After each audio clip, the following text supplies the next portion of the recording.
Alright guys, check this out. So I found this piece of metal. This is a 4000 series steel, but I don't remember what it is. It's like, it could be 4140, it could be 43 something, or I don't know. It's something like that. I remember it's a hard, I think it's a chromoly, but I don't know what it is. I bought some cold rolled like 1018, and when I went to pick it up they didn't have it. And he's like, oh, we'll just give you this. And I took it and then couldn't use it because it was too hard to machine, funny enough.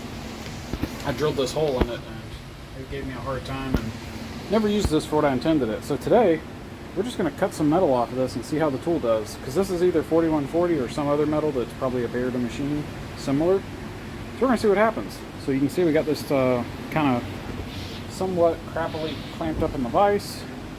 Here's our spindle. Got our little computer that runs the machine. And this is our end mill. So this is a 1/4 inch end mill, made in USA. It's got a TI something ALTN coating or whatever. So it should be a good cutter. It's used, so it's got some wear, but I have a new one as well. And we're going to start with this. And we're basically just going to machine this flat. We're just going to take metal off and kind of leave a flat spot and see how it does. So let me show you what I got. I already started on the software for this. Alright, so this is our part. And this is our tool path. Let me show you that real quick. So this thing will do a simulation. So watch this. See how it's going around the part? That's what it's going to do to machine it. It'll obviously go a lot slower. According to our program, that's going to take almost 8 minutes to cut. Oh yeah, this part's important. So we have another end mill. So this is the one that's in the machine, and this is a new one that we haven't used yet. So fingers crossed we don't screw up and break it for no reason, but if we break it for, like we push it till it breaks or wear it out or something, we do have a spare. So our spindle has what's called a ER20 collet system.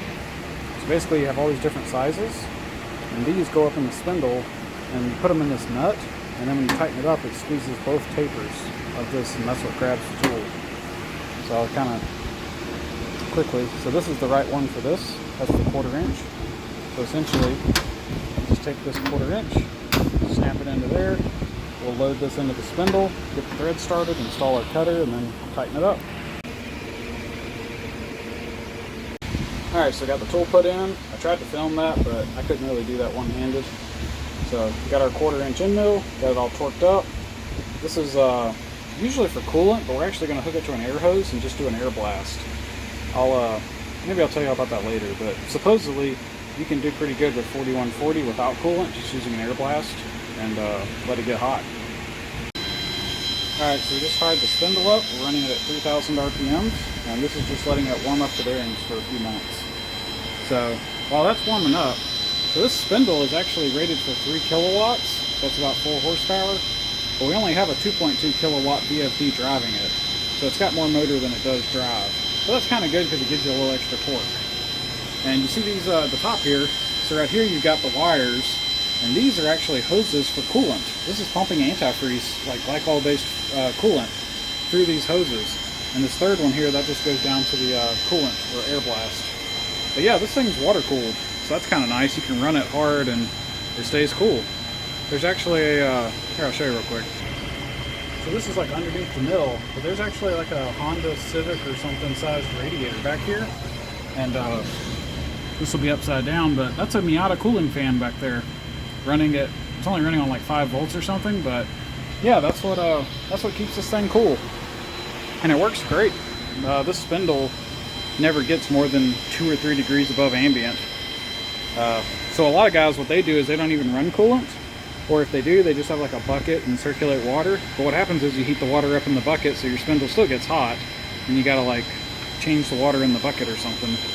So since I had an automotive background, I was like, nah, we're gonna throw a car-sized radiator and fan on it. So, yep, that's one thing we never have to worry about.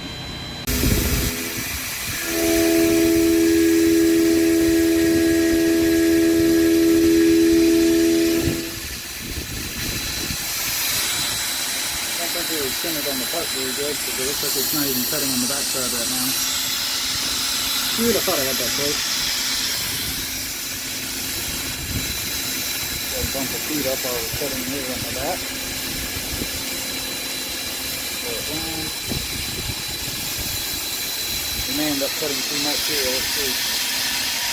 Oh, oh, I know what we did. Yeah, we did do the extra wrong. No, I didn't.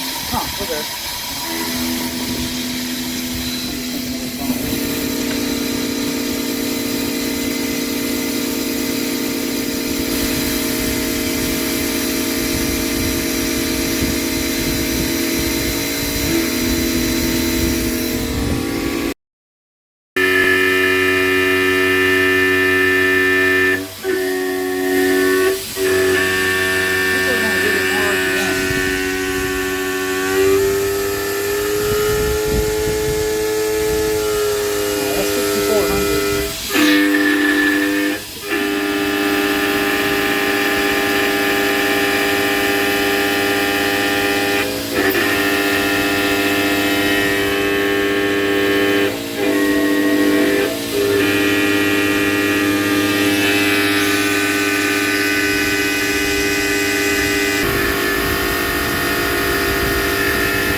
Oh, there it is.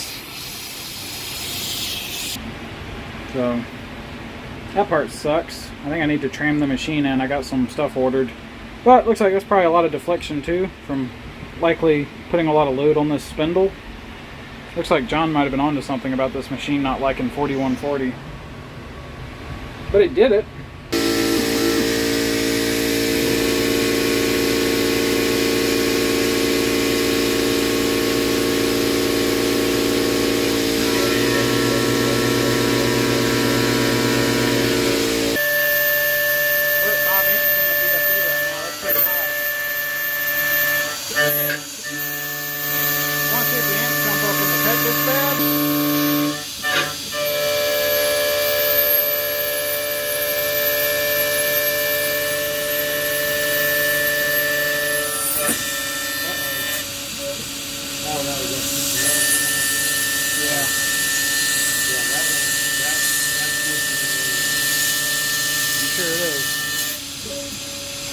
Here's the first thing. We did another 1/4 inch. We did more RPMs and less feed, and this worked way better. Look at all the chips. These things are like blue. Looks pretty cool. That's a pile of them over there too. Alright, so we did another test cut, and this turned out a lot better than the last one. So surface finish is smoother. It's not perfect, but this is just roughing, so you kind of expect that. It did much better. So going across here, we ended up bumping the RPMs up even more, and we actually did find a limit where too much was bad. And you can see these chips, I mean, they were getting very hot. You can see how blue these things are. So there's some of the gold mixed with blue from the first cut, and you can see this next cut, they're way hotter. We probably got too hot. But so it cut better, but what happens is when it's cutting this direction, it's horrible, and when it's cutting this direction, it's bad. And when it's going this way, it seems fine, and going that way seems fine. So it's kind of odd. I'm thinking there's a couple possibilities. One is that this Z column isn't very rigid when you push it this way. So you take this whole column and you push it that way, and when you do that, it basically bends. You can see, if you look at it this way, it's like a lever arm just kind of hanging out there. Whereas when it's cutting sideways, it's pushing this way, so it's trying to push the column that direction, and you're trying to push all that steel that way. It'd be a lot more rigid in that direction. So I got a feeling this is actually just a limitation of the machine. Another option is, I kept thinking bearings, but if it's bearings, you'd think it would do it in every direction, so maybe it's not bearings. The other possibility is the gibs on the table. So this table, this video is going to be boring. Anyway, there's these little screws down here, so John recommended maybe the Y-axis gibs are loose, and that's what's causing it to chatter so much on the sides. Basically, when it was pushing, it's pushing the table this direction. So we tightened the gibs. They were loose, and maybe there's something to that. We tightened the X gibs as well, not as much, but we did tighten up the Y. They were pretty loose. I'm not even sure that they're all the way tight right now, but they're way better. So we're about to do the same parameters as last time, and we're just going to see, we'll record it and we'll see if it's the same or different. We're hoping it's better, but this way it's an A-B comparison. All we did was tighten the gibs and oil the ways, and now we're going to see what happens. Here we go, round 3. Good luck, everybody.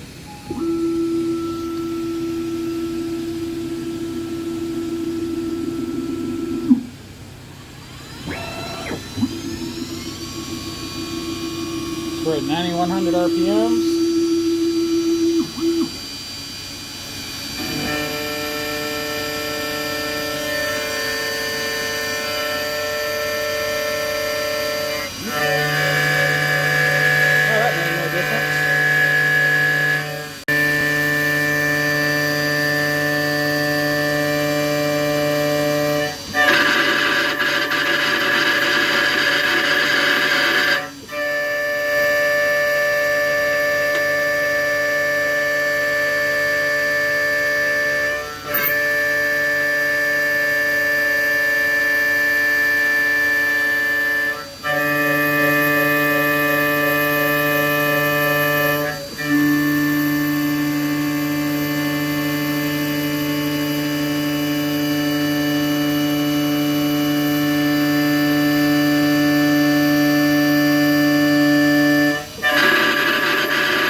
Alright guys, that's going to wrap it up for this video. So we stopped machining right after this clip stopped. We had a problem with the VFD. Turns out that I had metal shavings flying out of the machine going right into the electronics of the VFD. And luckily I took it apart and cleaned it and it seems to be working now. But it ended up shutting down right after I stopped this clip from something shorting out. So anyway, I think we're okay on that now. And the next video, we're really going to dive into what is causing this chatter. So as you saw in the video, it looks like when we move the x-axis, we're good. And when we cut on this side, we're good. And then when we get over here, everything just goes to hell and it sounds awful. And we're going to investigate that. This has been a problem with the machine since I built it. I've never been able to figure out what's causing this or fix it. This is the third spindle that's been on the machine and they've all done that. So we just don't know what's causing it, but we're gonna put a decent effort to try to figure this out, because it's becoming a bigger issue with these harder materials, and we really need to get this fixed so we can make our own caps.